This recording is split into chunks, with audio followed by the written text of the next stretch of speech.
All right, good morning, everyone, and welcome to the first full day of the 18th Annual Schoenberg Symposium for Manuscript Studies in the Digital Age.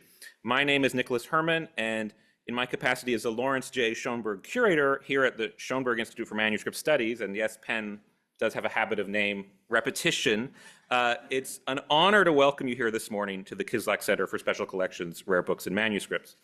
For nearly 2 decades, we've been gathering every November to interrogate the full spectrum of handwritten documents from across the globe through a variety of methodological lenses, and this year is no different.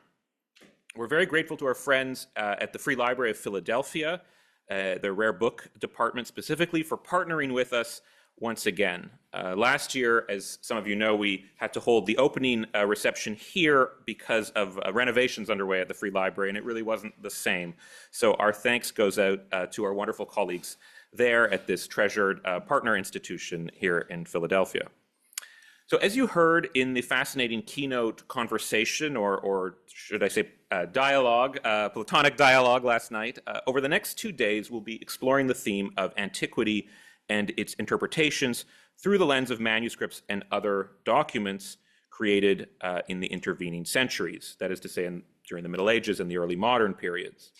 As I often tell students, our ability to understand the narratives, thoughts, and aspirations of so many past societies is often due only to the persistence of the manuscript record, which is at times haphazard, but at other times surprisingly complete. As we will learn from the following papers, these manuscript intermediaries are no innocent vehicles for ancient texts.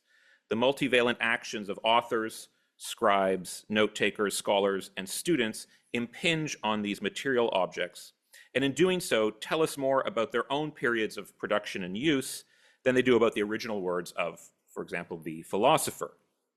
This theme, the constant reinvention of a remote past to fit the needs of the present, is intended to dovetail with the wonderful exhibition we currently have on view here in the Kislak Center's Goldstein Gallery behind you, Reinventing Aristotle. And please be sure to join the tour of the exhibition being held by its curators at the close of the proceedings this afternoon around 4:45. And a note for those joining us on Zoom, we'll be following the tour live, so please stay tuned for that as well.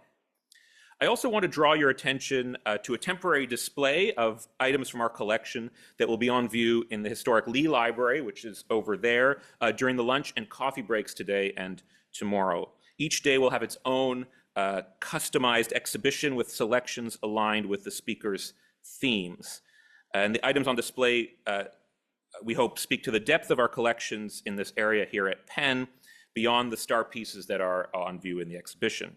And as I said to one of our speakers last night, this is really the moment for our many dusty 17th century handwritten Aristotle commentaries to shine, right?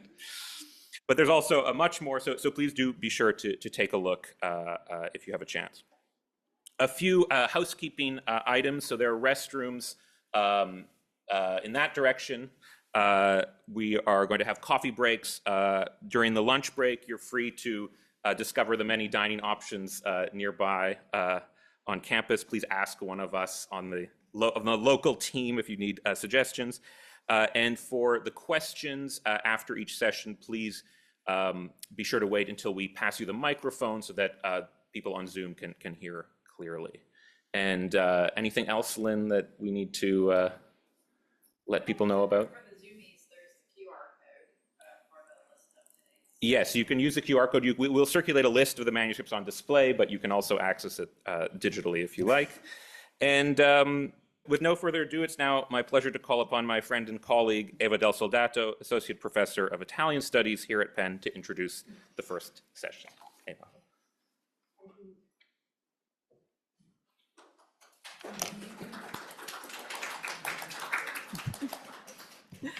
So first of all, thank you, Nick. Thank you, Lynn. It was such an honor. I felt really humbled when you suggested to have this conference in connection with the exhibit.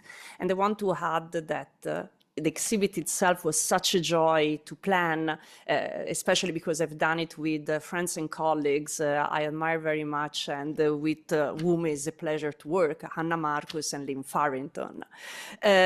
as I announced yesterday, there are many people to thank. I would like to start, aside from my cherished colleagues with whom we have organized these days, to all the speakers. Thank you so much for being here and share your knowledge. I think these will be beautiful days in which we will learn a lot from one another.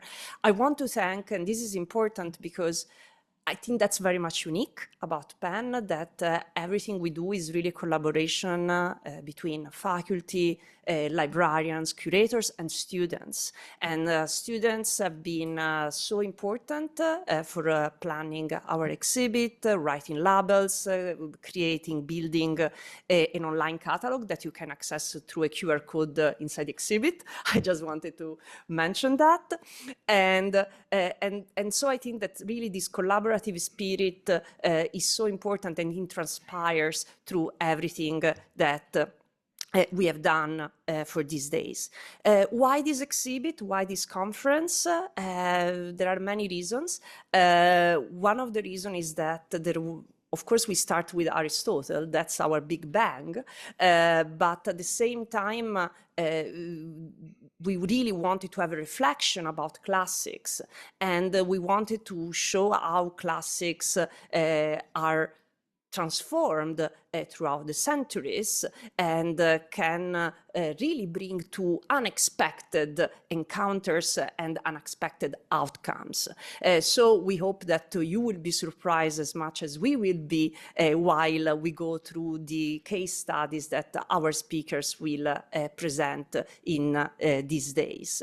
That was very much important. And we also wanted to give an image of classics that precisely had this historical development. We really wanted to see how classics speak to any period, and how, in fact, we do not have just one single version of these authors, just Aristotle, Plato, Epicurus, Cicero, you name one, but we instead speak with a multiplicity of them.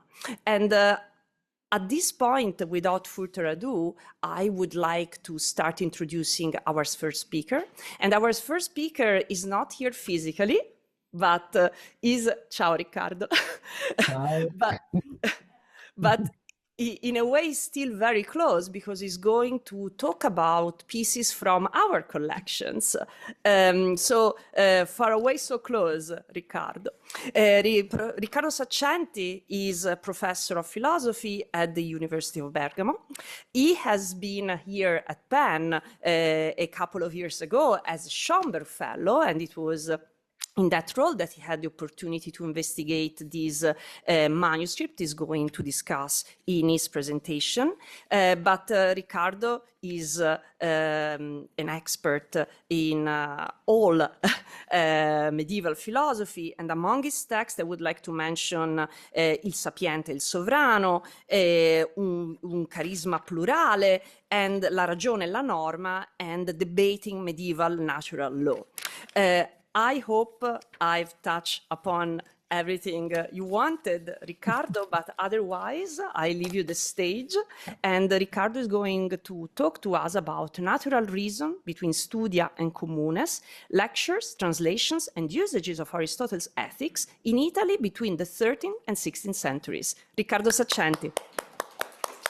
Thank you.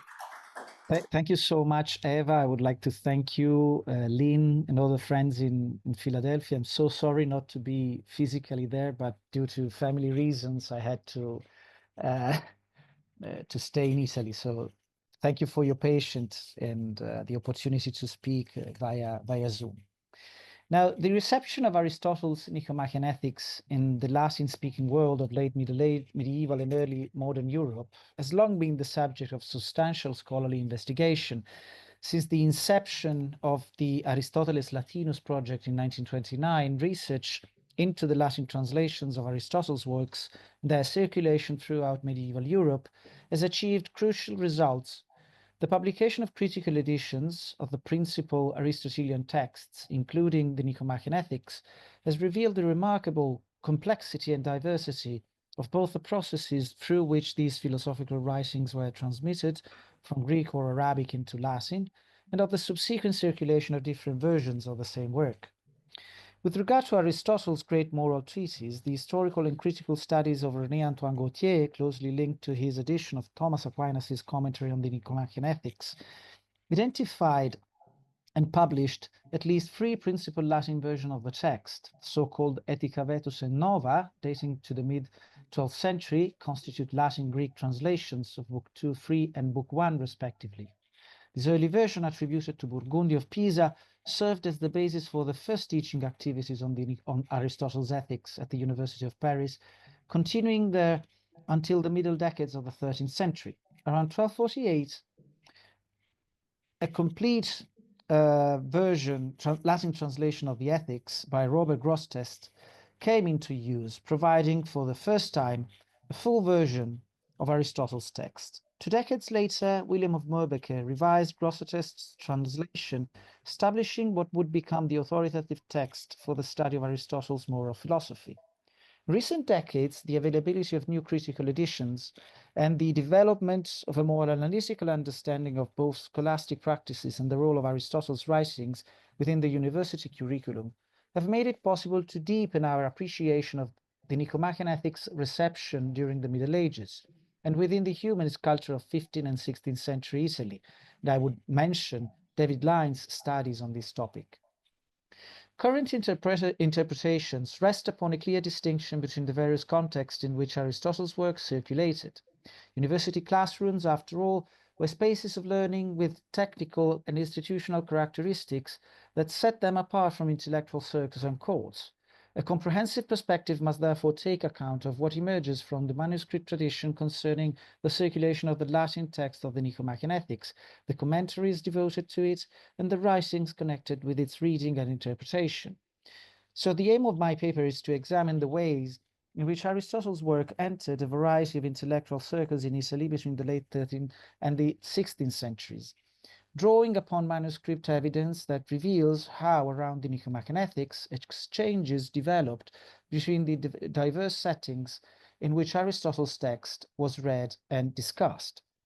Now, the earliest evidence of the university teaching of Aristotle's ethics appears in the Parisian statutes issued in 1215 by the papal legate Cardinal Robert of Courson, which regulated university life. Aristotle's text, first in Burgundio's partial translation and later in Grosseteste's complete 10-book version, became the object of a long tradition of university lectura.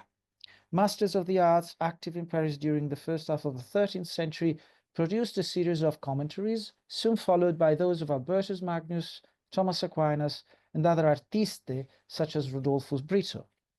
In the Italian context, institutional evidence of university lectura on the ethics appears much later. It was only between the 14th and 15th centuries that the formal practice of lecturing on Aristotle's moral work was incorporated into university statutes. This, however, does not mean that the ethics was absent from Italian university life before that time. The masters teaching in Italian Studia frequently cited and employed its contents in their own philosophical writings. It is also possible that extraordinary lectures on the Nicomachean Ethics were delivered in universities such as Bologna, where this type of instruction was permitted. In addition to the ordinary curricular lecture codified in the statutes from the later half of the 14th century onwards, masters were allowed to hold extraordinary readings for which they received a separate remuneration. Although the Ethics does not appear among the texts prescribed for ordinary lectura in the Bolognese statutes, it is listed in those of 1405 among the works for which copying fee was fixed. The Ethics was therefore part of the philosophical corpus available for the study and transcription in Bologna, and could consequently serve as the subject of an extraordinary commentary by local magistri. 2 manuscripts provide evidence of the study of the Nicomachean Ethics in the context closely resembling university practice. The first is Florence Biblioteca Medici Laurenziana, Pluteo 13, Sinistro 6, a manuscript containing a collection of Aristotelian works. Dated to the second half of the 13th century, it entered the library of the Florentine convent of Santa Croce in 1319. A note from the year records that Friar Monaldus, the guardian of the convent, purchased the codex for 8 florins from Johannes de Tasso, the Florentine master of arts and physician. The manuscript includes several Aristotelian texts, among them the Ethics. Its structure and the presentation of Aristotle's texts are typical of codices produced in a university environment. The marginalia that accompany the ethics in certain passages further attest to these academic origin. In folio 77 recto, for example, the very beginning of the Nicomachean Ethics in the manuscript, a gloss in the left margin, in the right margin, comments on the opening of Aristotle's work, where the desire for good is introduced as the driving force of human action. The annotation reads, I quote, "Note that there are two principles of human works, intellect or reason and appetites, which are the principles that move, as stated in the third book of De Anima. Now, in the intellect, we consider what is speculative and practical, while in rational appetite, we consider choice and execution. All these things are ordered to some good as an end. In fact, truth is the end of speculation. As regards the speculative intellect, Aristotle posits the doctrine whereby science is transmitted from teacher to disciple. As for the practical intellect, he posits art, which is the right reason for feasible things, as argued in the sixth book of the same work. As for the act of the appetitive intellect, choice is posited. As for execution, the act is posited. Aristotle does not mention prudence, however, because it resides in practical reason, as does art, for it is through prudence, in the proper sense, that choice is directed." End of quote. Now, this long gloss transcribes a passage from Thomas Aquinas' commentary on Aristotle's A Text, a source from which the anonymous glossator also derived other annotations throughout the manuscript. A similar use of Aquinas' commentary as a reservoir for interpretative notes can be observed in the manuscript Siena, Biblioteca degli Intronati L, 3rd 7. This manuscript, part of the library of the Abbey of Monte Oliveto Maggiore since the 15th century, dates from the early 14th century and likewise exhibits the characteristics of a university codex. The presence of such a manuscript in the Siena area during the early decades of the century may be linked to the relocation of numerous Bolognese students and teachers to Siena from 1321 onwards. In this codex, the text of the Nicomachean Ethics is accompanied by interlinear glosses and a series of marginal notes transcribing excerpts from Aquinas' commentary. In the margins of the opening lines, for instance, one finds the same Thomistic passage cited in the Florentine manuscript. Elsewhere, on the first folio, where Aristotle mentions magnum incrementum as the result of knowledge, the glossator adds that magnum incrementum means to provide assistance to human life. And I quote, "This is evident for the following reason. A man cannot rightly pursue what leads to another end unless he knows what that end is. This is shown by the example of archer who directs his arrow towards the target he aims to strike. But all human life must be ordered towards the highest and ultimate end of human existence.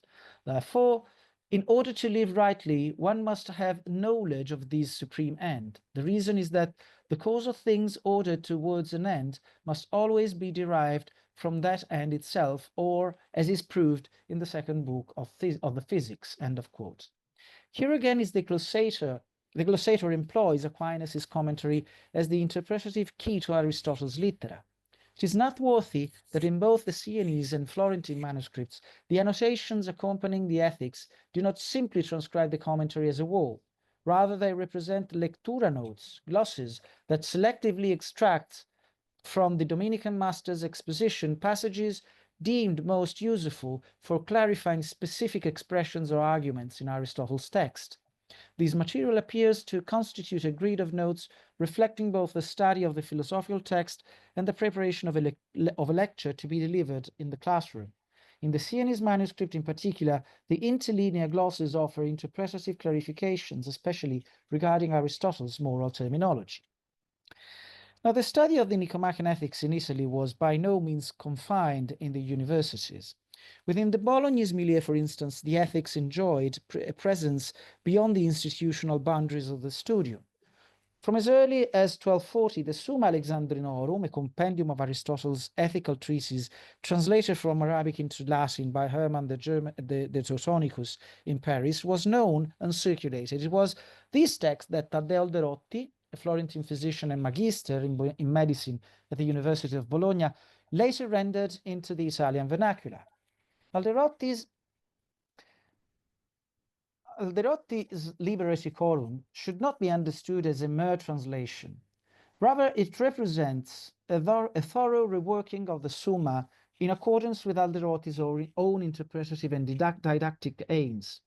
One telling example concerns the philosophical notion of delectatio naturalis, natural delight, which in Aristotle's moral argument denotes the pleasure proper to intellectual life. Alderotti translates this expression as beatitudine, beatitude, thereby substituting a term resonant with clear Christian and theological connotations.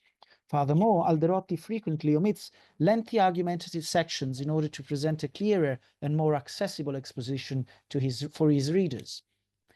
A manuscript of these texts, preserved at the University of Pennsylvania Library, so it's the Codex 273, dates from the middle decades of the 14th century.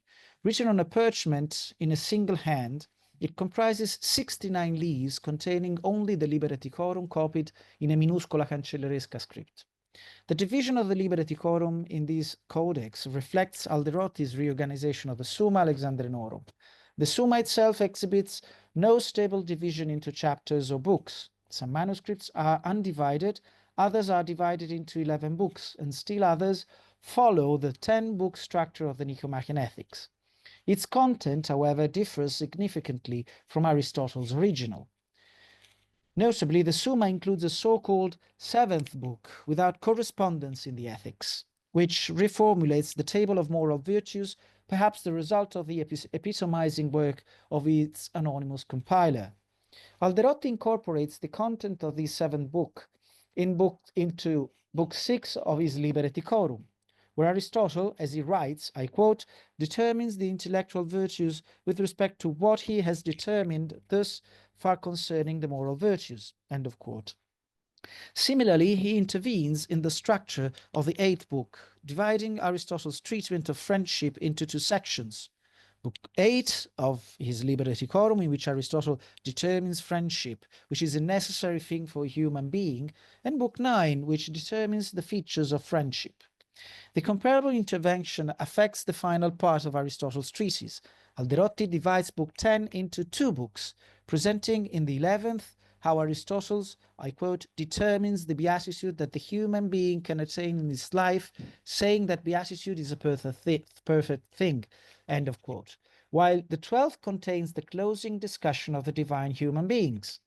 The rubric notes that in this section, Aristotle, I quote, determines how the person who possesses a good nature has it by God's grace, and that such men are inclined to acquire virtue, end of quote. So for these structural and lexical choices, Alderotti provides his readers with a comprehensive account of Aristotle's moral philosophy while emphasizing certain doctrinal aspects. His dedicating the two books to friendship, for instance, highlights the political significance of Aristotle's doctrine.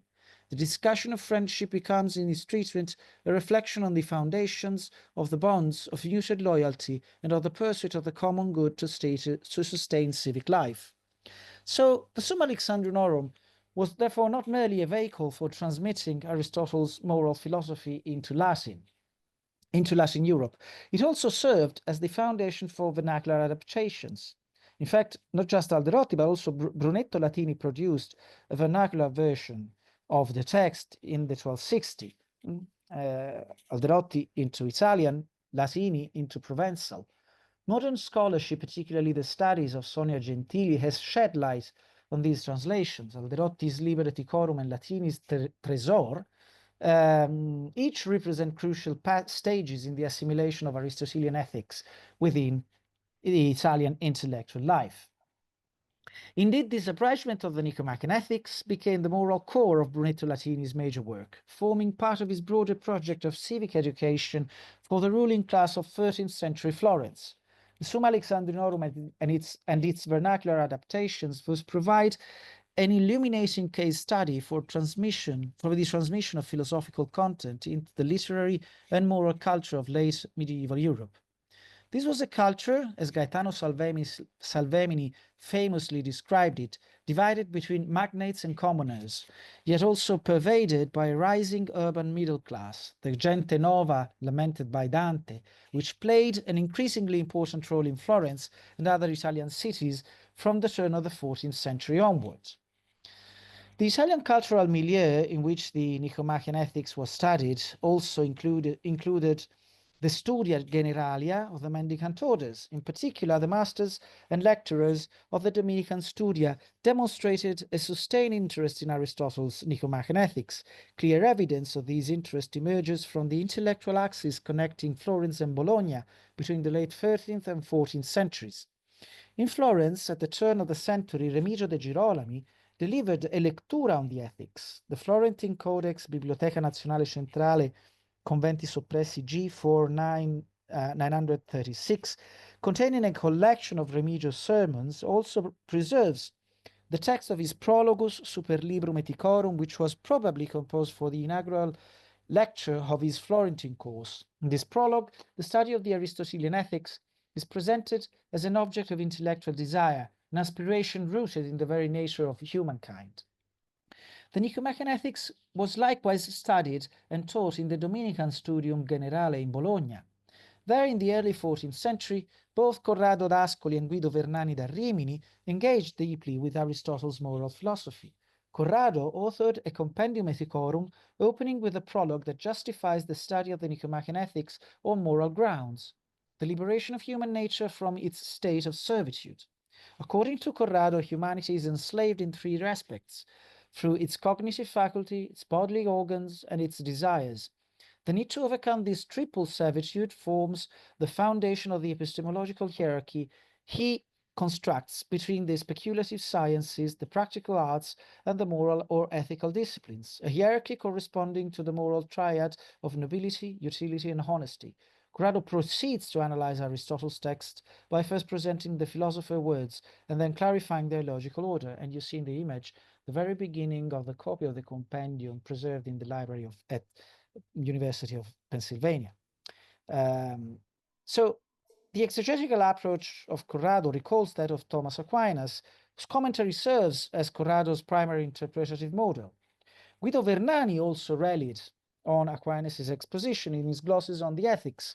Vernani adopts the epistemological definition of moral philosophy elaborated by Aquinas in the prologue to his commentary, distinguishing three parts of moral philosophy: the monastic, which governs individual conduct; the economic, which regulates domestic life; and the political, which directs actions concerning civic community. The works of Corrado d'Ascoli and Guido Vernani date to the early decades of the 14th century, roughly contemporaneous with Remigio's Florentine Lectura. They align closely with the prescriptions of the general chapter of the Dominican order held in 1314, which decreed that in the theological Studia, I quote, after Easter, one should begin readings on moral philosophy or on some treatise by Brother Thomas, or alternate between the two, and continue at least until the calends of August, end of quote. The wide dissemination of Aristotle's text transmitted through such diverse works as glosses derived from university lecture, vernacular translations, and abridged versions of the ethics, compendia, and writings produced within what Dante referred to as the scuole dei religiosi, schools of the religious, demonstrates that the reception of the Nicomachean ethics and its moral doctrine extended far beyond the sphere of university learning. Aristotle's treatise was a central element in the intellectual life of multiple institutions and cultural circles. This broad diffusion is further confirmed by the direct engagement of key figures in Italian culture with the ethics during the 13th and 14th centuries. Besides the aforementioned Brunetto Latini, both Dante Alighieri and Giovanni Boccaccio studied the work closely and drew upon it in their writings. Aristotle's text, together with Aquinas' commentary, was essential to Dante's development of the philosophical arguments in the Convivio and the Monarchia. Boccaccio, for his part, copied the Ethics with his own hand, accompanied by Aquinas' commentary.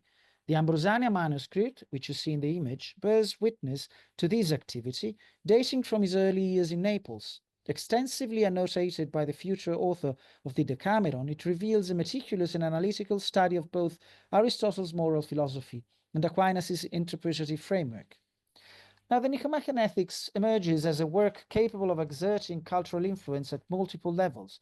It became a source of philosophical reflections, a fraction not only for university professors and readers in mendicant studia, but also for the educated circles of late medieval urban society.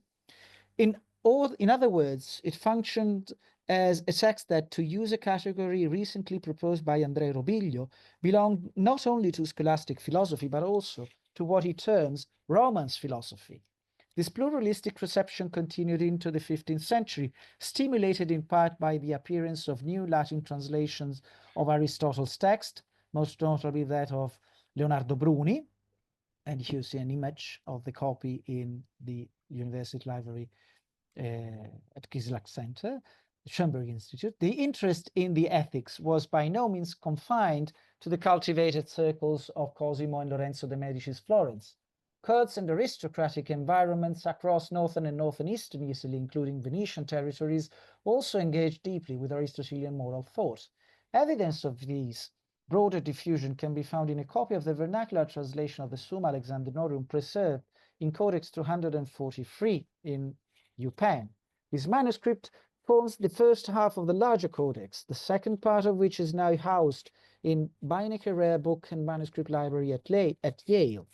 The Yale portion contains an incomplete treatise on the cardinal virtues compiled from a variety of sources, including Valerius Maximus, Augustine, the Bible, Cicero, Seneca, Macrobius, and Aristotle. The original volume, therefore, constituted a collection of moral texts that transmitted the heritage of classical philosophy and ethics through the medium of the Italian vernacular. The presence of a family coat of arms within decorated initials in both portions of the codex indicates that it was copied for a member of the nobility.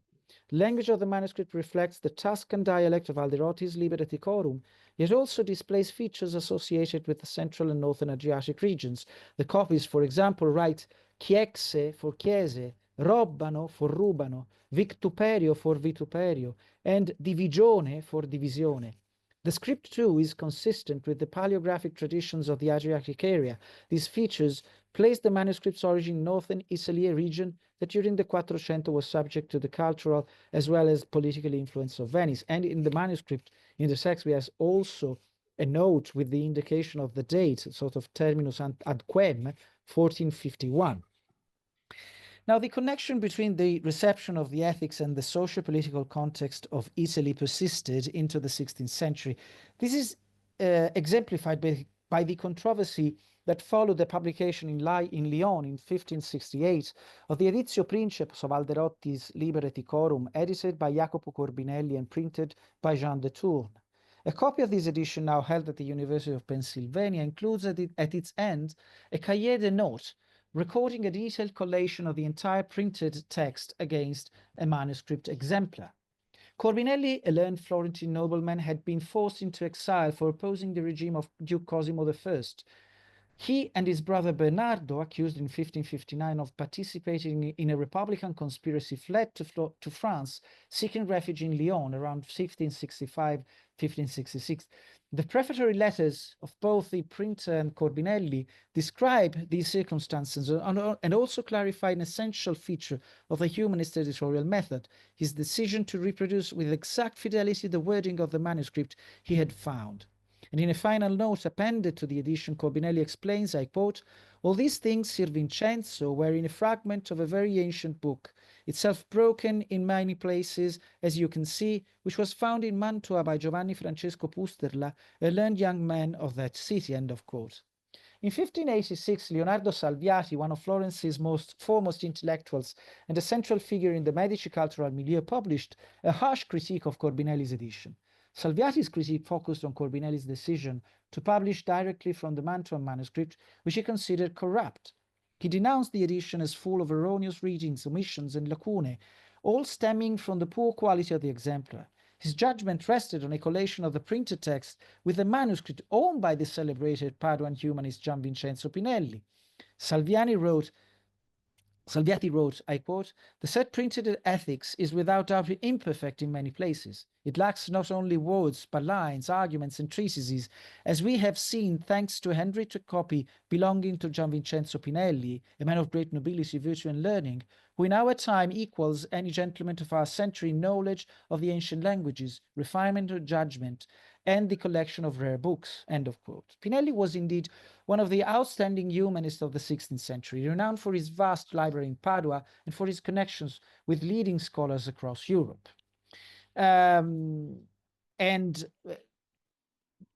the copy in the Lyon edition, preserved in the University of Pennsylvania with its appended cahier of handwritten notes, appears to record precisely this collation between Corbinelli's printed text and Pinelli's manuscript that served as a basis for Salviati's critique. We have these notes, which says, I quote in English, "In a copy belonging to Pinelli, it is written on the front, 'Here begins Aristotle's Ethics translated into vernacular by Master Taddeo, physician and philosopher most worthy and highly esteemed.'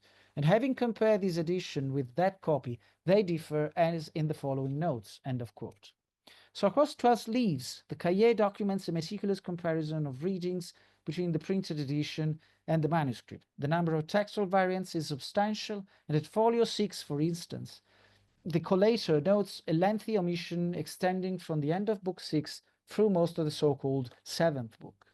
So this annotated copy thus preserves the very evidence underpinning Salviati's criticism. It exemplifies the methods of the Res Publica Literarum of the late 16th century, where philology was not merely a scholarly discipline, but also a form of intellectual contestation. In this case, textual criticism served as a political weapon. By exposing the defects of Corbinelli's edition, Salviati and his Medicean allies turned a debate over the interpretation of Aristotle's moral philosophy into a means of asserting cultural authority and undermining the credibility of the exiled Florentine opposition. To conclude, from the late Middle Ages onwards, Italian intellectual culture regarded Aristotle's Nicomachean Ethics as a work of foundational importance. Its reception intersected multiple levels of scholarly and civic life across the peninsula, functioning as a genuine point of convergence between distinct cultural spheres, academic, religious, and lay. Considered from the standpoint of its diffusion and popularity, the boundaries between these spheres, though still discernible, appear increasingly porous.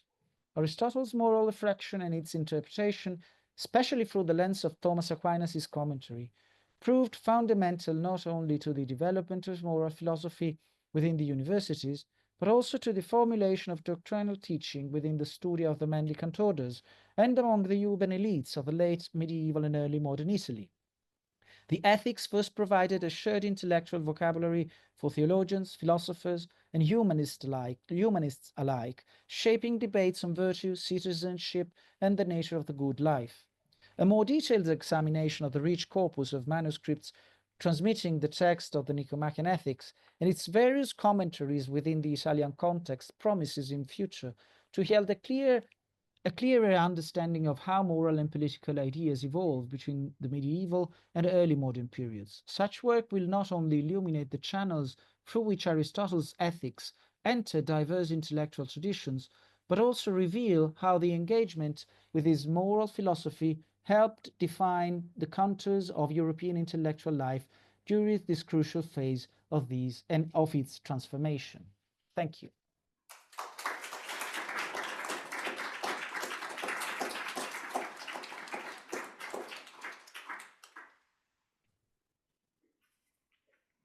Thank you so much, Riccardo, for this rich presentation. And this is perfect because you brought us from the 13th to the 16th century, and now we'll continue with the 17th. Our next speaker, and I'm delighted to introduce him, is Professor David Lyons. I'm also delighted to announce, I discovered it when I read his biography, that has been recently elected Fellow of the British Academy. Congratulations, David. You have heard already from Riccardo that David Lyons is an expert in Aristotelian ethics, and in fact his first book is Aristotle Ethics in the Italian Renaissance, published by Brill, but most recently has also published The Dynamics of Learning in Early Modern Italy, which is focused on the case of the University of Bologna. David is a recipient of many fellowships, has also been, like Professor Saccenti, a Schoenberg Fellow, so we are particularly happy to have him back and to speak this time about 17th century questions and the transformation of Aristotelianism. Please join me in welcome Professor David Lyons.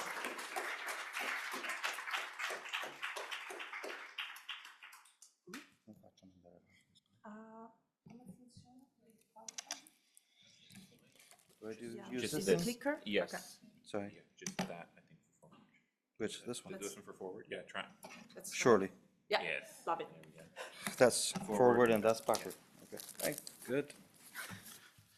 Always good to know how to go forward in life.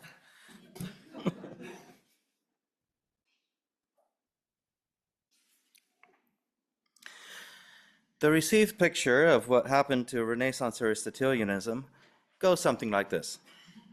Building on the new translations of and commentaries on Aristotelian works of the 12th and 13th centuries, scholars and teachers continued to produce interpretations of various kinds of Aristotle's works.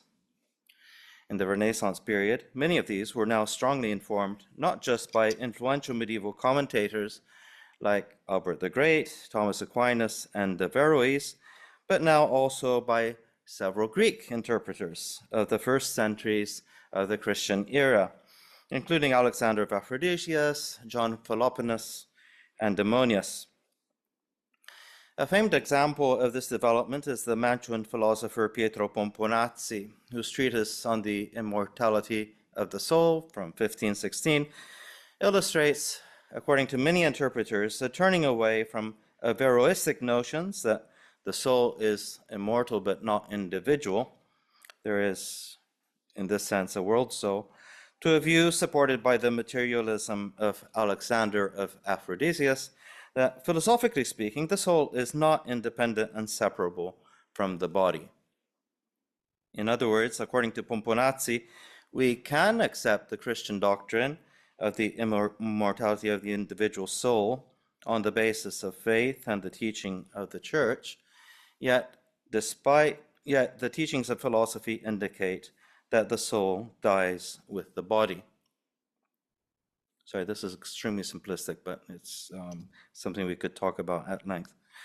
The development I've outlined suggests that Renaissance philosophy derived its peculiar features from being at the intersection of various currents and traditions. These included, at a bare minimum, the Christian faith, along with the other faiths and the writings of ancient philosophers such as Aristotle and Plato, and their commentators, both ancient and medieval. Scholars have generally assumed that this bookish approach to philosophy had its high watermark in the 16th century.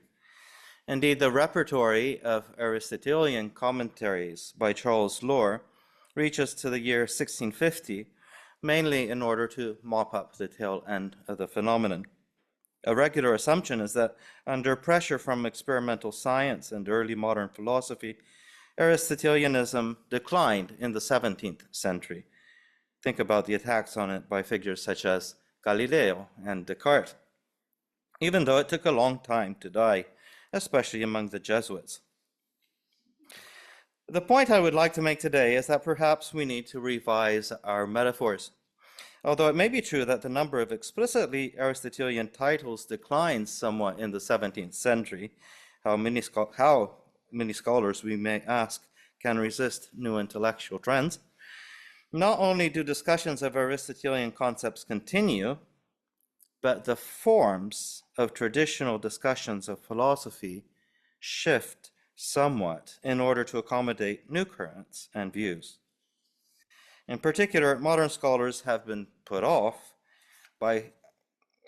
studying many 17th century works of philosophy because of their use of the scholastic question or quaestio format, where the author or teacher examines a particular topic through a number of interlinked questions, don't fall asleep, recalling classroom debates from centuries earlier. Yet these questions, used both in universities and in schools of the religious orders, are not necessarily, as one may think, a tired repetition of past views and conclusions. Indeed, they can be a vehicle for contemporary or recent ideas to enter the classroom. They also represent a shift from the traditional book-based approach to teaching. Don't worry, we'll have plenty of slides in just a minute. Just let me finish this page because it's important groundwork. So let me explain what I mean. In the medieval period, there were three main ways of treating a philosophical area. You can disagree with me afterwards. This is the way I see it. One was to engage in a literal commentary of a particular text and explain it in detail and linearly, often line by line or word by word. Here you might start with the first book of Aristotle's Physics and work your way through to the 8th, which is the last one, or if necessary, stop when you run out of time or cover only selected books. Even more commonly, you might base your lectures not on Aristotle's text per se, but on that of a commentator, such as a wildly popular Averroes, the Arab philosopher and interpreter we mentioned earlier. A second approach was to propose questions on the text of one's lectures and treat these formally according to the pros and cons of various positions and to what extent they made sense in light of the scholarly literature. A third approach, which is perhaps the most common of the three, was to offer both a literal commentary and a discussion of various questions, either at the end of each lecture or after a certain number of them at a good breaking point within the text, or whenever it seemed like the audience was falling asleep and needed a jolt. These styles of explanation continued to coexist side by side until the end of the 16th century, although there were regional variations across Europe, and certain works in the curriculum sometimes attracted particular approaches. In Italy, for instance, it was relatively rare to comment on the Nicomachean ethics through questions. My study of numerous 17th century works, many of them represented right here in the Kislak Center, in that room over there, suggests that at least in Catholic Germany and Italy, teachers and interpreters progressively abandoned the first and the third styles of commentary in favor of treatments that proceeded exclusively by questions, although they might formally also progress through the text of the Physics or another work. I wanted to understand more about this phenomenon and what was responsible for, and that's what I gave most of my time to here at the Kislak Center. Last time I was here for about a month. Although most of my previous work has been centered on the university context, in nearly all cases, the works I've examined at the Kislak Center were either rooted in a religious studium or delivered by a member of the religious orders. Jesuits, Dominicans, and Franciscans are among the orders represented, but there are others as well.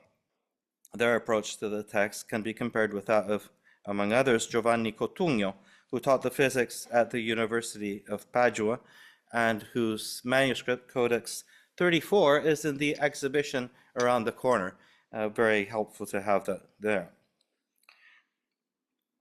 Many of the relevant German manuscripts in the Kislak collection are connected with Bavaria, and in particular with Ingolstadt and Dillingen. Ingolstadt, for those who don't know, is directly north of Munich. Both of which cities were affected by a very strong Jesuit presence. They display several interesting facets of the approach to Aristotle in the 17th century. Although I could in this paper put you to sleep again by going through all the manuscripts that I've examined here at Penn, I thought it would be more productive and interesting to focus on just one, which is also represented in the exhibition that Eva and Anna have organized. So you'll have a chance to look at that in detail afterwards. See whether this works. Manuscript 770 is a manuscript of student notes from lectures given in 1614. This reports the interpretation of On the Heavens, Meteorology, and On Generation and Corruption by an anonymous teacher at the University of Ingolstadt. These student notes were put together by a certain Johann Zorn, who is unknown except for being most likely the same student who graduated in law from Ingolstadt in 1620, so 6 years after the writing of these notes. As for the identity of the professor, this remains uncertain at the moment. The two main candidates, both Jesuits, are Caspar Lechner, who taught philosophy in Ingolstadt from 1613 to 1618, before going on to teach theology, and a much less known Johann Siegesreiter, who taught philosophy in Ingolstadt from 1614 and did so until 1641. At the moment, I'm more inclined to associate this manuscript and its companion, Codex 771, also scribed by Zorn on the physics, with Lechner's teaching.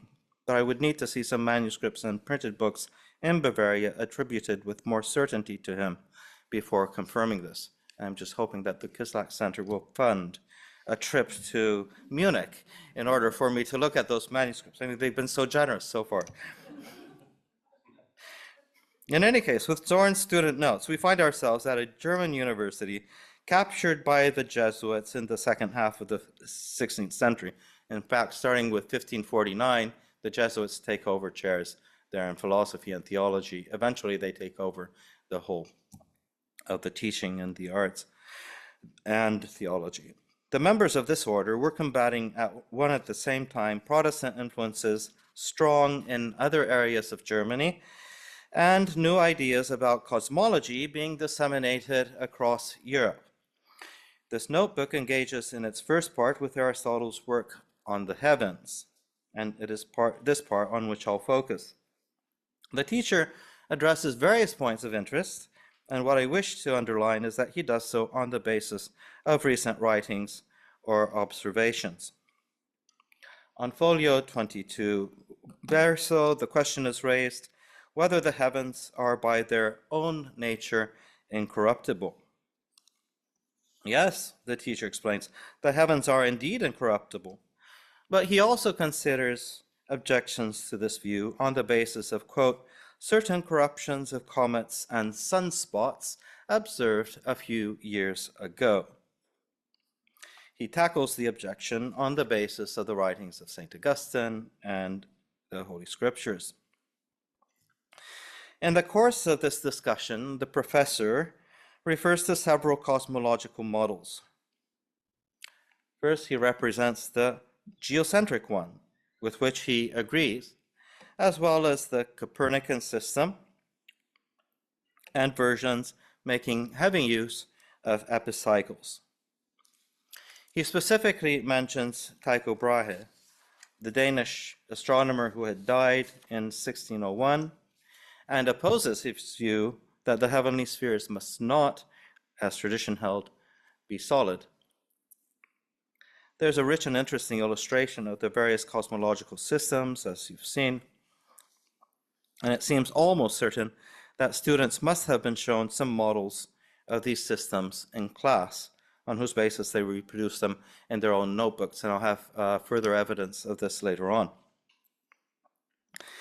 In the course of his doubt as to whether the heavenly spheres are solid, or instead fluid and liquid, utrum caelum sit durum and fluidum et liquidum, he also attacks the view of a certain Apelles, whose work on the sunspots has led him, the students are told, him being Apelles, to reach some very questionable conclusions. The discussion is lengthy and fairly complex, and in the interest of time, I don't propose to present it to you in any of its detail, but what is of considerable interest is that the Apelles in question is none other than Christoph Steiner, another Jesuit who was a professor in Ingolstadt and just 2 years earlier had published some letters to his patron in Augsburg, Marcus Welser. This 1612 publication, Tres Epistolae de Maculis Solaribus, those 3 letters on the solar spots or sunspots, came as a result of Steiner's use of the telescope to study some sunspots that he observed around 1610. And you'll probably know that there was a particular interest in sunspots across Europe at the time, including on the part of Galileo, Fabricius, Thomas Harriot, and others. Thereafter, Steiner engaged in a correspondence with other men of learning across Europe. He is particularly remembered today for a lengthy controversy with Galileo about who had been the first to examine the sunspots.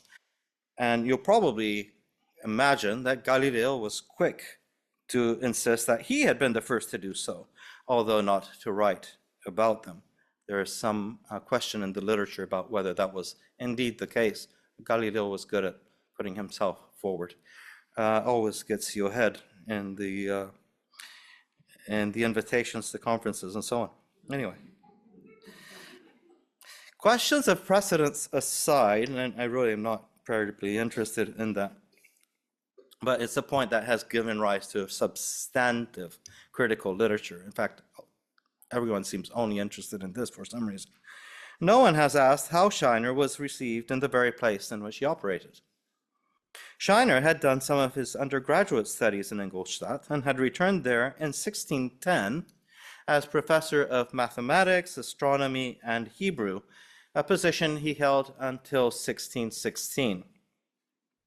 Although some student notes from this period survive, they concern Scheiner's teaching of mathematics and geometry rather than points that he made directly about cosmology. There are, however, some disputations defended by his students that give an indication of his thought and reception while still in Innsbruck. Johann Georg Locher defended Disquisitiones Mathematicae de controversiis et novitatibus astronomicis under his master Scheiner. The work, which was due to be defended in September 1614, discusses sunspots and illustrates various cosmological systems, starting with the traditional Ptolemaic one. In fact, it has diagrams that are vaguely reminiscent of the ones that we've seen before. In the same year, Jacobus Christophorus Capitulfeldkirchensis defended a series of theses in de corpore misto similari under a different professor, Christophorus Siborius. And these may repay attention. As far as I know, they haven't been studied. I may be wrong. What seems certain is that Scheiner was not popular among the more traditional professors. Zorn's notes report quite a bit of dissatisfaction by Lechner, if it was he, with his colleagues' views. He was therefore responding to a debate that had erupted only 2 years earlier with the Tres Epistolae and would drag on for quite some time yet. So let me just stop to reformulate the chronology for you. The notes are from 1614. The Tres Epistolae are from 1612. Lots of recent work had gone on the sunspots. So this is actually quite recent material. In addition to respond to the near contemporary views of Brahe and Scheiner, Lechner also showed his familiarity with the work on optics by a Jesuit active in Antwerp, Franciscus Aquilancus, or François d'Aguillon. A series of questions toward the end of the student notes addresses matters about the light emanating from the sun, how it reaches us, and other related issues.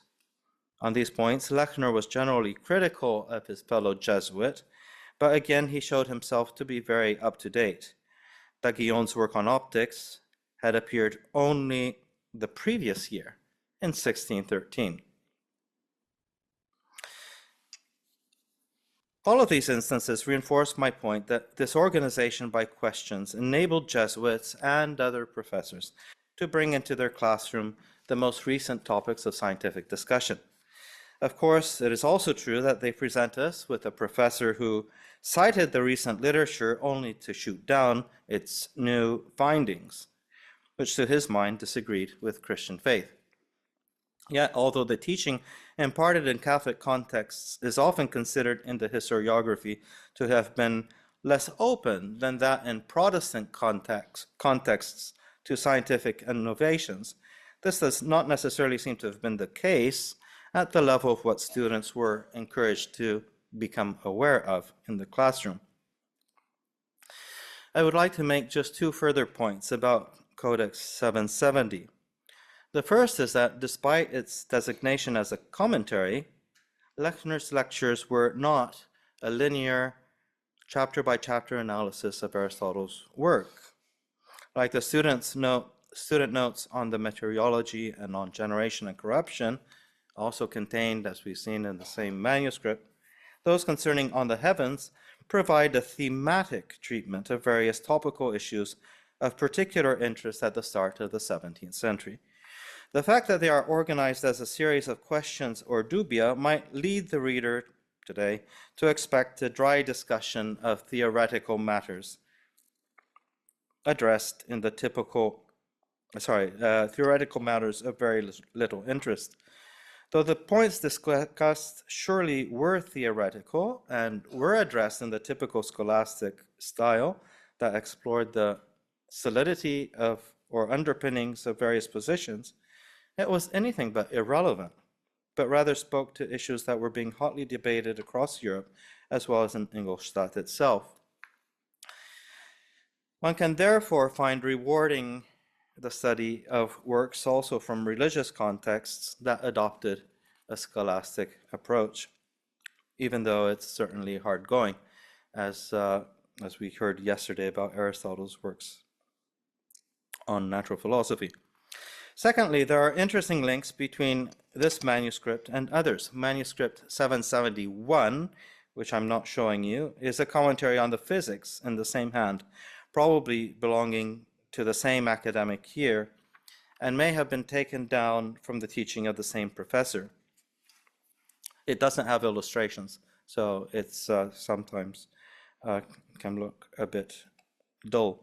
But there's an even more interesting connection with a manuscript in the Bayerische Staatsbibliothek, which is a very interesting finding, I think. The scribe here is a certain Hieronymus Winiger, who took down lectures on the 4 books De Cielo, finished July 1640. I see some really nice illustrations. So this is the De Cielo and the Meteorology, finished the 22nd of September, 1614. Again, it's unclear who the professor was, but the texts are practically identical with the manuscript 770 that I've talked to you about just now, very much down to the illustrations, which are even fuller in the Bayerische Bibliothek's manuscript. Oops, what's happening there? That's wrong, isn't it? So now I'm going to talk to you about Cicero. It doesn't matter. I'm sorry. Let me go back. Something's happened here. Right, here we go. This is, so you can see that this is the date, the end of the books on the heavens. And we'll just stop there. The dates confirm that the academic year was 1613, 1614. So too early for professors other than Lechner. But we also learned that the same student went on to study with Christoph Scheiner, because that same manuscript is contained in that Bayerische Staatsbibliothek codex that I was showing you. This shows that whatever the efforts by Zorn's teacher to turn his students against Scheiner, the latter's fame in mathematics still meant that students wanted to work with him. To conclude, what I've offered you today is only a very small analysis based on just one manuscript scribed by Zorn. In the longer version of this paper, I give attention also to notes from lectures in Louvain, southern France, Padua, and Genoa. In all these cases, the Jesuit enthusiasm for treating Aristotle's works through questions leads to a far richer mode of exploring ancient and contemporary scientific ideas than has usually been considered. As a result, one can trace the rise of conversations with modern science through a series of supposedly traditional lectures on Aristotle, which may be a very useful source for understanding how new teachings on cosmology and physics made their way into the classroom. Since I have a couple of minutes left, it is just worth adding that the Jesuits were masters of the art of writing school textbooks that outlined and compressed whole areas of Aristotelian philosophy while adopting a format that could rapidly and easily address new and current discussions. The vast majority of the Jesuit textbooks are nominally on Aristotle's logic, physics, and metaphysics, sometimes also giving space to ethics. But if you open these books, you will nearly always find that they proceed by questions and are thus able, by shifting the topic of the questions asked, to address new problems of interest. My earlier work on Italian universities suggests that this mode of teaching became increasingly popular there too. And one of the interesting possibilities is that this was a way to explore contemporary scientific thinking without falling out of favor with the Catholic authorities. I am uncertain to mention this in front of Hannah. But we should remember that the injunctions of the Fifth Lateran Council did not forbid discussing positions that were contrary to Christian faith, but stipulated that the Christian arguments opposing them be presented as well. Thus, a centuries-old technique could be used to smuggle very recent developments into the classroom, even when they did not sit well with the accepted Christian worldview. Whether this fashion of pouring new wine into old wineskins resulted, as in Jesus' parable, in the bursting of the wineskins is a problem to be examined on another occasion. Certainly, scientific discussions, especially in the vernacular, tended to prefer the forms of the treatise or the dialogue.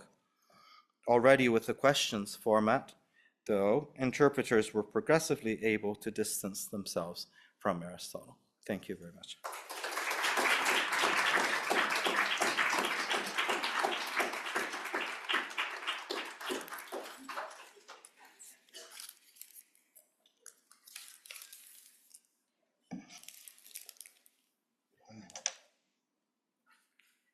Thank you so much, David. That was fantastic, moving between Van Pelt, the Schoenberg manuscripts, and Germany. So we all love Aristotle, but we're also happy to hear something about Cicero, I suppose. And we are very lucky to have here with us Stephanie Frampton. Stephanie is an associate professor at the MIT, and she is in fact an expert in Latin literature. Her first book, Empire of Letters, Writing in Roman Literature and Thought from Lucretius to Ovid, was published in 2019, but her current project is entitled Words with Friends, Reading Cicero and the Classics Today, and I imagine is also connected to her presentation, which is about, and I'm going to use the restituta, even if I'm in Italian, it's about the Officiis Readers. So please join in welcoming Stephanie Frampton.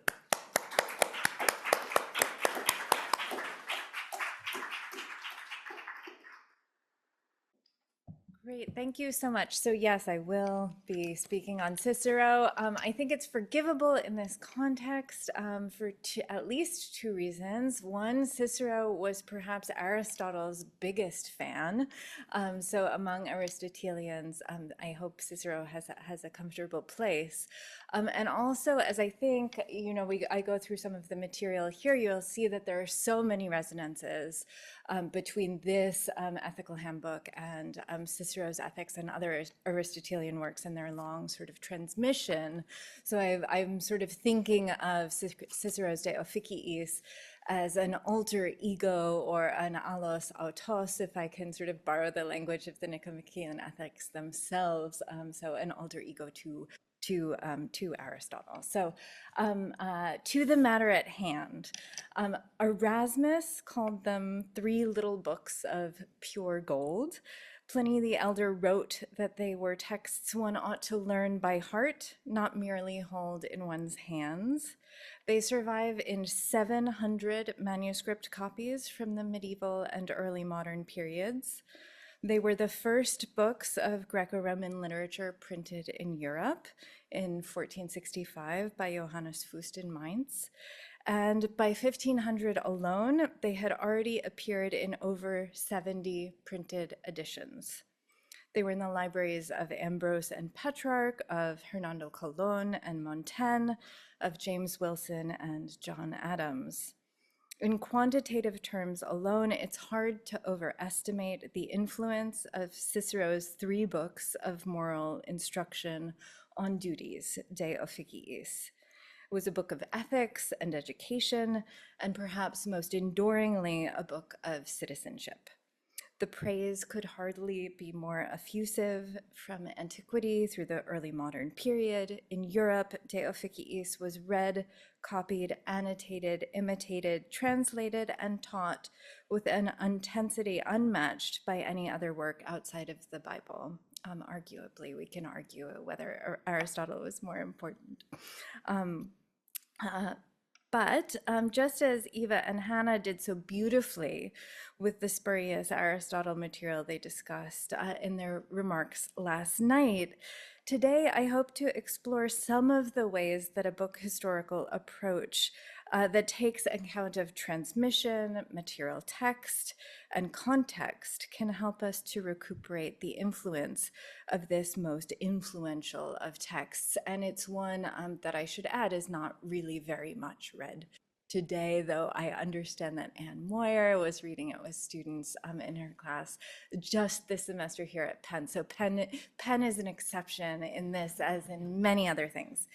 Okay, so just some background. Cicero wrote De Officiis in the final months of his life before his assassination and addressed it to his 21-year-old son Marcus, who was then studying philosophy in Athens. Rome had fallen into chaos after Caesar's assassination. Cicero's own position was precarious. He was too visible to be safe, too principled to be silent, and too proud to retire. De Officiis was to be his last major philosophical work, and it was, as he imagined it to be, his intellectual testament. It is ostensibly a treatise on moral duty, but it belongs equally to the history of rhetoric and to Cicero's ongoing effort to turn Greek philosophy into an idiom and an art for Roman conduct. Across 3 books, Cicero expounds his conception of the best way to live, behave, and observe moral obligations. The work discusses what is honorable in Book 1, what is to one's advantage in Book 2, and what to do when the honorable and the useful are apparently in conflict in Book 3. And while Book 3 is perhaps the most popular text in classrooms today, addressing as it does the real life and somewhat unimaginable question that Cicero and his peers faced on and after the Ides of March 44 BCE, that is it honorable? Is it your duty to murder a person who is behaving like a tyrant, even when that person is a friend? And the directness with which he addresses that problem of Caesar's assassination has a certain, if morbid, appeal and maybe some renewed relevance in these times. Still, based on my own experience looking at early modern and Enlightenment copies of the text, which I've just started to do and is idiosyncratic and piecemeal at best. So if you all have suggestions for further explorations for this non-early modernist, I really would welcome them. What I see is that there's no preference amongst readers, especially student readers in these periods, for the third book, and in fact the opposite. Unlike so many classical texts that we see in rare book libraries and special collections, De Officiis is a text that appears to have been read, sometimes from beginning to end. So some background about a kind of earlier period of reception. Already under Tiberius in the 1st century CE, De Officiis had become a quarry for moral examples. Valerius Maximus drew freely on it in his memorable doings and sayings, rearranging Cicero's philosophical reflections into anecdotes of civic virtues suitable for declamation. In his hands, Cicero's arguments became moral stories, evidence that by the early empire, the work was already read as a manual of conduct. A generation later, Seneca treated it as something different again, a model of how moral theory could be written in Roman terms. He admired Cicero's ethical ambition, but worried that his eloquence sometimes overwhelmed the seriousness of his ideas. an anxiety that continued to shadow Cicero's reputation for centuries. Yet Seneca's letters echo De Officiis in their insistence that virtue depends on habit and the continual rehearsal of right choices, Stoic ethics recast in an incipient humanist guise. And I'm looking at James Kerr in the audience. If you have more comments on that, I'd welcome them too. For Quintilian, the work spoke to the classroom, a context where it would remain firmly established through the 18th century. In the Institutio Oratorii, Quintilian recommends it to students not only as a stylistic model, but as an education in character, insisting that the ideal orator must first be a good man, a vir bonus. In the rhetorical schools of the first century, De Officiis thus bridged philosophy and pedagogy, a text through which Roman boys learned at once how to think well and choose right action. By the 4th century, Christian thinkers had appropriated Cicero's moral Latin for their own ends. Lactantius quoted him in the Divine Institutes. Ambrose rewrote the work altogether as De Officiis Ministrorum, addressing his clergy as sons in place of young Marcus Cicero. And Augustine's City of God retains Cicero's civic vocabulary, res publica, officium, and honestum, even as it redefines the Commonwealth in divine terms. By late antiquity, then, the Roman orator had become a source of Christian moralization, with civic ethics reborn in theology. Between the 5th and the 15th centuries, De Officiis enjoyed a remarkably continuous, if evolving life as both a moral and linguistic authority. In late antiquity, writers such as Boethius, Cassiodorus, and Isidore of Seville preserved Cicero's vocabulary of officium, honestum, decorum within the idiom of the church. And by the early medieval period, the work was copied and excerpted in monastic scriptoria, beginning its fluorescence in manuscript, right, those 700 copies that we have today, as a treasury of moral sententiae and polished prose. Figures such as Alcuin and Rabanus Maurus adapted its lessons to pastoral instruction, treating Cicero as a precursor of Christian wisdom. Finally, by the High Middle Ages, De Officiis had emerged as a cornerstone of moral education in the cathedral schools and early universities, alongside Aristotle. Thinkers such as John of Salisbury and Thomas Aquinas read Cicero right next to Aristotle, integrating his discussions of the honestum and the utile into scholastic ethics and theology. And in the 14th and 15th centuries, the work became central to humanist curriculum, of course. Petrarch, Coluccio Salutati, their followers revived it as a model of civic virtue and eloquent moral reasoning. So we have that great group of medieval and Renaissance manuscripts. When printing arrived, De Officiis is probably the first Greco-Roman text to be printed. I wonder what you guys in this audience think about Donatus's grammar, whether that came first, but they're just side by side. And again, 70 editions before the turn of the 16th century. So in print, the three shortish books of De Officiis attracted companions. It came to be typical for De Officiis to appear with 3 or 4 other of Cicero's shorter works on practical ethics. On old age, the De Senectute, also called the Cato Maior. On friendship, De Amicitia, also called the Laelius. Sometimes the Somnium Scipionis, the Dream of Scipio, an episode from Cicero's Republic that features Scipio Aemilianus, whose death is the dramatic occasion for the dialogue of De Amicitia. And finally, often also the Paradoxa Stoicorum, or Cicero's discussion of Stoic paradoxes. Marginalia reveal pragmatic reading of De Officiis from the beginning, with average readers' annotations falling off after the first several pages, but with underlining of select passages present throughout. And this, of course, you guys are familiar with this sort of engagement.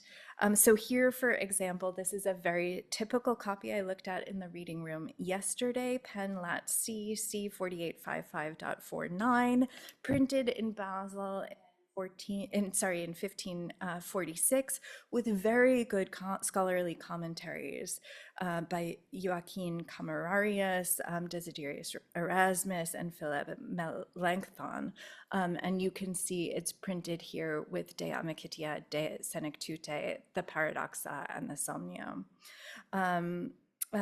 So heavy annotation in the first pages, peters out as the text progresses, but there is still underlining that's present sort of throughout all of the books, and that's pretty common. So annotations will drop away and underlining continues.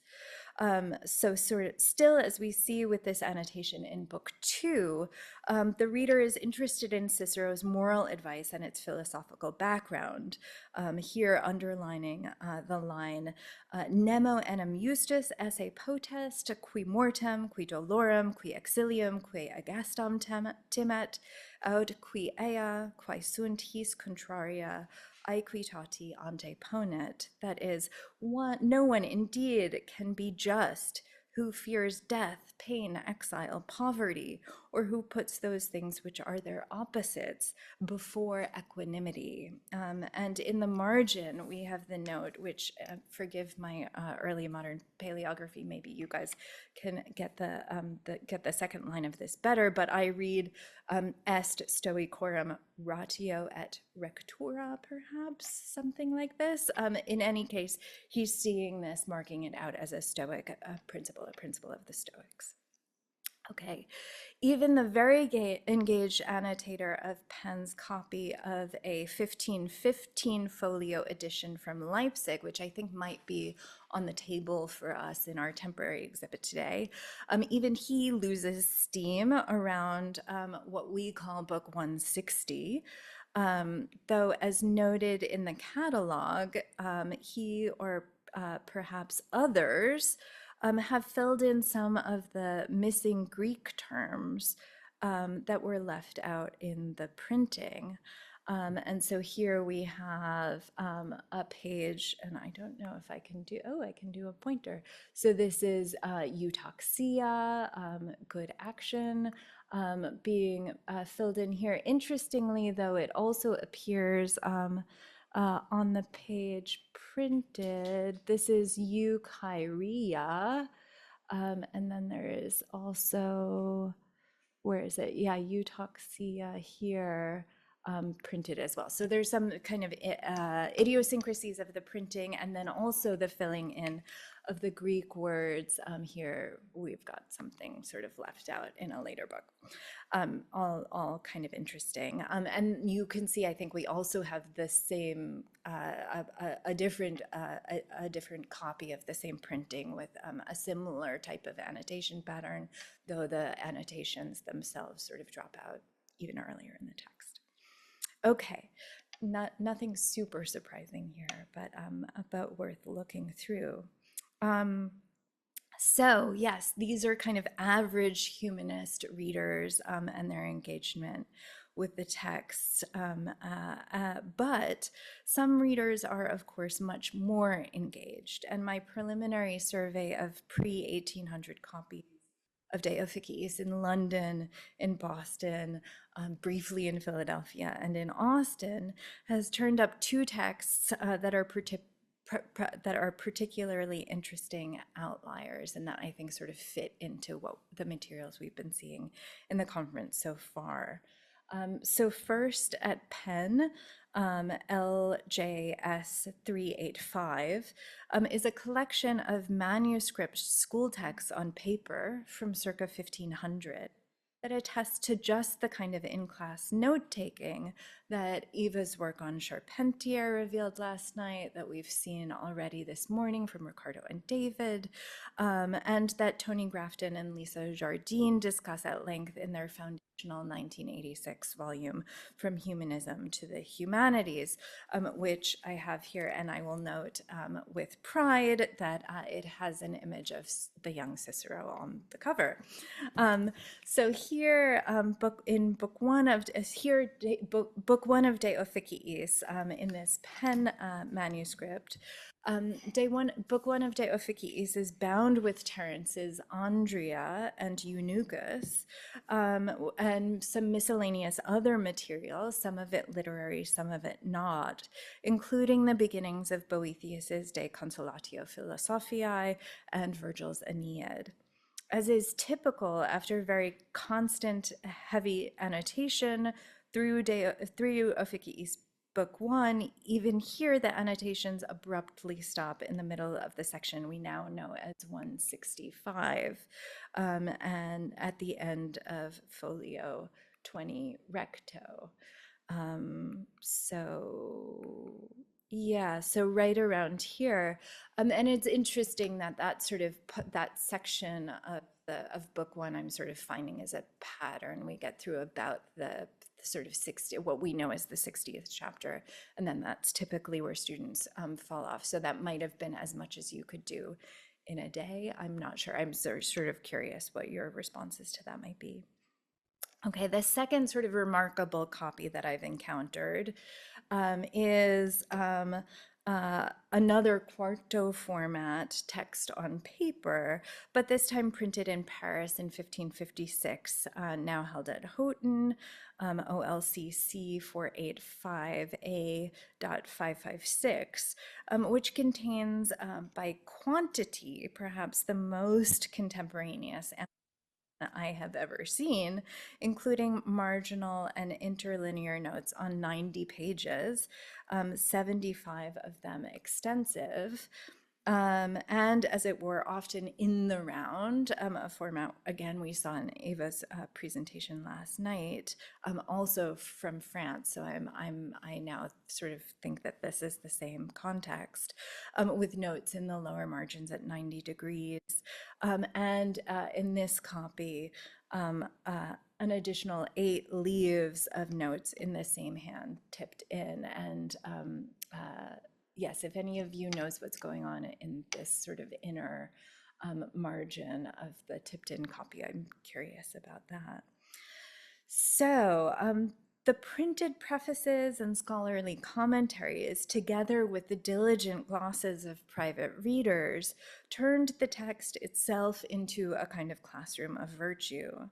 16th century printed editions often pair Erasmus's and Melanchthon's prefaces with dense philological notes. The physical books themselves show how readers used those editions in practice. Underlinings, interlinear glosses, manicules, and pen trails mark passages of moral instruction. The humanist devotion to Cicero, of course, was not without friction. The 16th century witnessed what became known as the Ciceronian controversy, a vigorous debate over how closely modern Latin should imitate its ancient model. For many Italian purists, to write well was to reproduce his vocabulary and syntax with near religious fidelity. Already in his letters, which themselves are based on Cicero's model, Francesco Petrarch had criticized a partisan Ciceronian reader who quote, preferred to laud even the shortcomings of Cicero and to accept the vices of his friends together with his virtues than to make any discrimination. Eranti quoque plaudere et amici vitia cum virtutibus amplecti malet quam discernere, and that's from his familiar epistle 24:2, which sort of introduces his own letters to classical authors. Fascinating stuff. 2 centuries later, Erasmus and others found this cult of imitation stifling.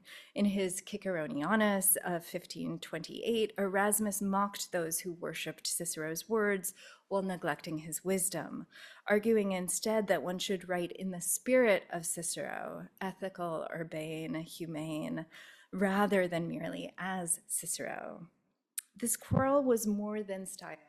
It exposed a deeper question about moral authority, whether virtue lay in perfect replication of the past or in the creative renewal of its principles, and questions about what Cicero himself meant as an author, a statesman, a philosopher, and a pagan.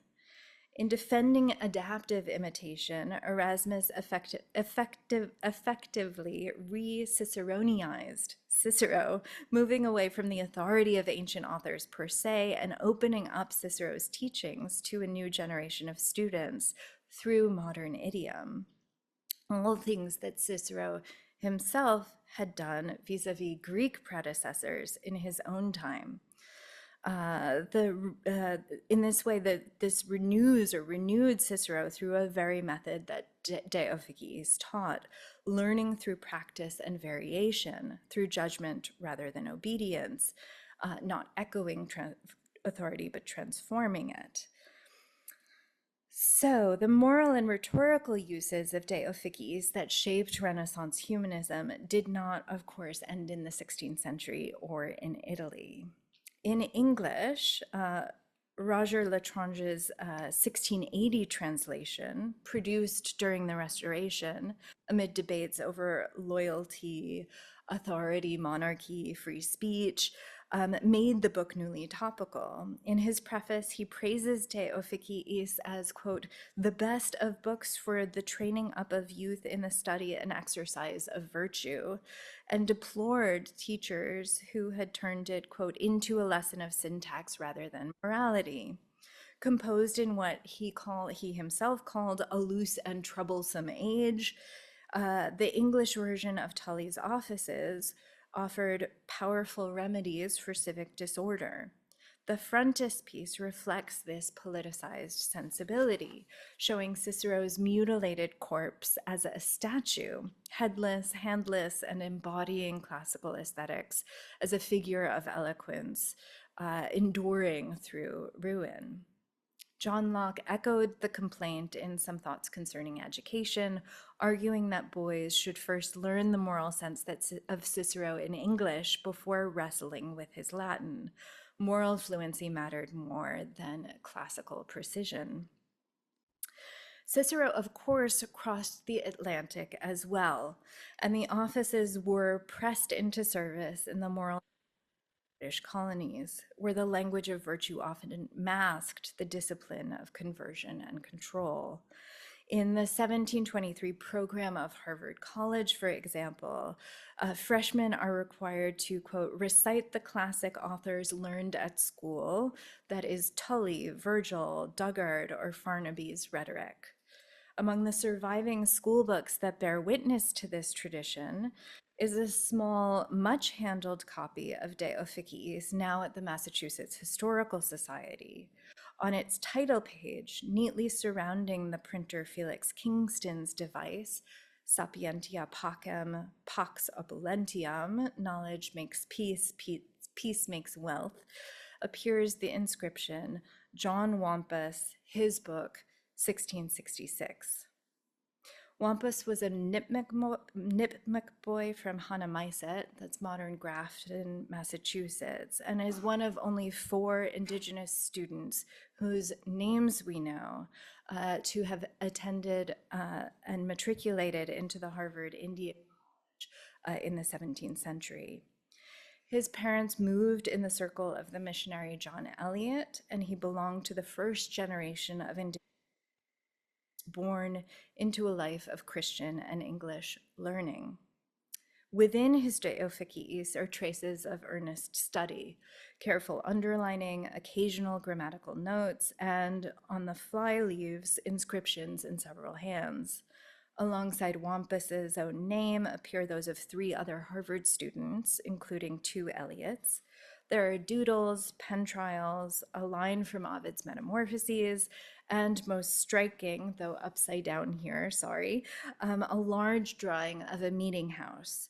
Next to it, or sort of within it, is a youthful scrawl running a playful word game, cat, fat, rat, hat, and the boast at the top, John Savage, his meeting house, the king of it, I say. Such traces place De Officiis at a complicated intersection of classical humanism and colonial mission. For the Puritan founders of Harvard, Cicero offered a lingua franca of virtue, a text through which indigenous pupils might be formed as Christian gentlemen. For Wampus himself, the meanings are harder to parse.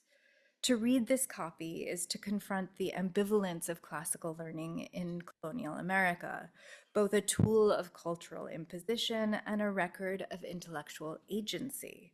De Officiis, a text about negotiating the demands of justice and advantage, here becomes the site of another negotiation altogether between imposed moral order and the creative self-fashioning of a colonial subject. De Officiis continued to have purchase in the colonial American mind and the intellectual formation of the founders. The first North American printing appeared in 1793 in Philadelphia, and the title page quotes Cicero's reminder that the precepts of duty demand experience and practice. John Adams, in particular, fashioned himself an American Cicero, both in the positive and negative way, an unpopular politician of virtue, and read his works, including the De Officiis and especially the De Senectute, all his life. During his presidency, he cited it for consolation amid unpopularity and later used it to encourage a friend whose son had entered government service, quoting, "He who prefers justice and equity above all things must never regret the cost." For Adams and his contemporaries, De Officiis was Republican scripture, a bridge between ancient virtue and modern liberty. In the wake of the revolution, Cicero's moral eloquence offered a vocabulary for civic responsibility that was neither monarchical nor sectarian. And even in the 19th century, a copy of L'Étrange's translation appears in the collection of Amos Bronson Alcott, the transcendentalist teacher and father of Louisa, with contemporary annotations in pencil, joining earlier manicules in the margin. So this is in Houghton with Alcott's inscription. Here we have what I think are earlier manicules in pen, and then a pattern that I'm seeing and I'm interested in following, which is penciled annotations in English to earlier editions. So stepping back from these transatlantic transformations, I want to end by considering how modern historians have encountered De Officiis within the framework of these educational traditions. The treatment in From Humanism to the Humanities is instructive. Although De Officiis is, in fact, the first classical text mentioned by name in the book, as the subject of Guarino Guarini's 1422 public lecture at Verona, and as background for his claims to have formed the moral foundation of his students' subsequent successes, there is no heading for De Officiis in the index. The same is true for several other surveys I have consulted. Although the Officiis formed an essential foundation for literate, humanist, and gentlemanly education in Europe and the Americas for 4 centuries, their very success, their ubiquity, has often rendered them invisible. At the same time, Grafton and Jardine provide the very method for recovering these implicit, unstated traditions of practice and thought, the method I'm trying to pursue in this new bibliographic work. Just as with the Roman adaptation of the Greek alphabet, scholars have often overestimated the continuities and underestimated the transformations that took place in the transmission and translation of Greek practices into the Latin language and the Roman context in antiquity.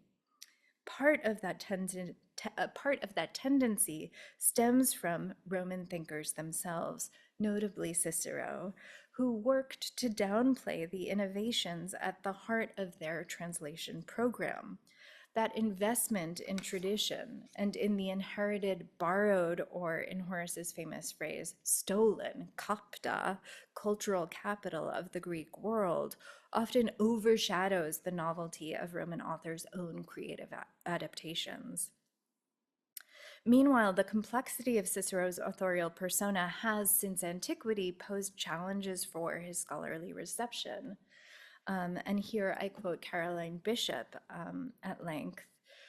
Before anyone read and responded to his works, Cicero was already modeling reception in his own right. Many of his literary works were adaptations of Greek classics and thus constitute important moments in the reception of Herodotus, Plato, Aristotle, and Demosthenes, among others. These works of Ciceronian reception affected Cicero's reception in turn, in part thanks to the Roman scholars who commented on them. Cicero, however, presented a more difficult case for scholarly reception.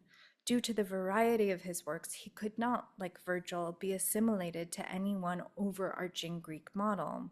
Was he to be remembered primarily as a philosopher, an orator, or a rhetorical theorist, a letter writer, a poet? And in some ways, I think this really echoes what we've been seeing with Aristotle, too. When this multivocal Cicero enters the pedagogical debates of 16th century humanism and scholasticism, he is reduced to the oratorical model and to whatever falls under that difficult category of Ciceronianism. Yet even as some Renaissance and Enlightenment educators sought to move away from the strictures of Ciceronian Latin, others began to read Cicero anew as a source not only of moral philosophy, but of vernacular rhetorical style.